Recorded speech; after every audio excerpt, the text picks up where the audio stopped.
ฝากเสียงเพลงไปทางลาวใต้เมืองสนามใสขอส่งแห่งใจสู้เด้อสู้เด้อฝนตกลิ้นหนักเขื่อนหักน้ำท่วมจนเฟ้ออยู่แข้งเวียงจันทร์เป็นห่วงเสมอสู้เด้อสู้เด้อพี่น้องลาวใต้ขอส่งเสียงเพลงเป็นกำลังใจพี่น้องลาวใต้ผู้ประสบภัยแข้งอัตตปือดินแดนบ้านเก่าเดี๋ยวนี้สูญสิ้นแล้วเด้อผู้ประสบภัยลาวใต้สู้เด้อยังห่วงเสมอจากหนุ่มกอบสินฝนตกลิน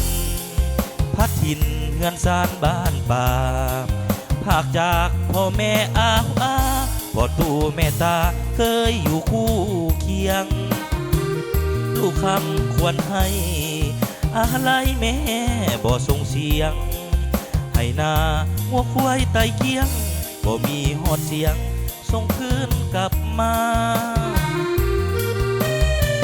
ก็อวยพรใส่พี่น้องเหล่าใต้ปลอดภัยทุกคนขอให้มีความอดทนผ่านพายุฝนหนีไปจนได้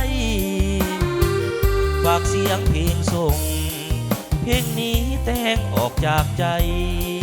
ขอฝากบทเพลงนี้ไปพี่น้องเหล่าใต้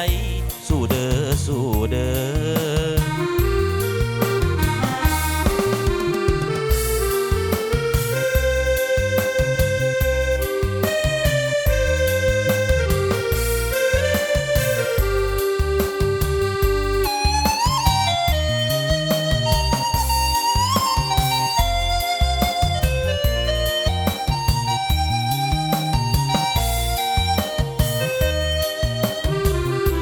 ฝนตกลินพาถิ่นเฮือนซานบ้านป่าภาพจากพ่อแม่อา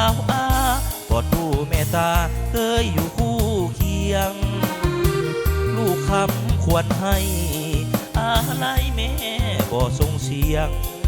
ให้นาหัวควายไตเคียงบ่มีหอดเสียงส่งคืนกลับมาบอกอวยพรใส่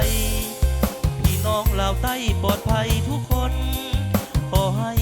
มีความอดทนผ่านพายุฝนหนีไปจนได้ฝากเสียงเพลงส่งเพลงนี้แต่งออกจากใจขอฝากเสียงเพลงนี้ไปพี่น้องลาวใต้สู้เด้อสู้เด้อ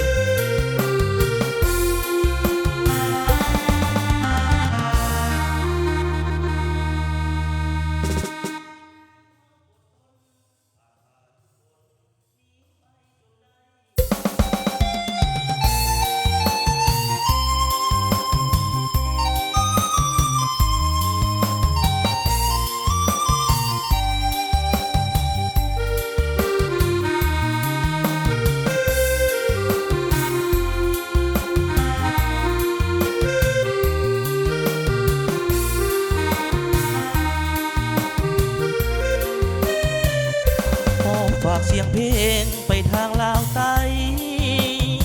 เมืองสนามใสขอส่งแห่งใจสู้เด้อสู้เด้อ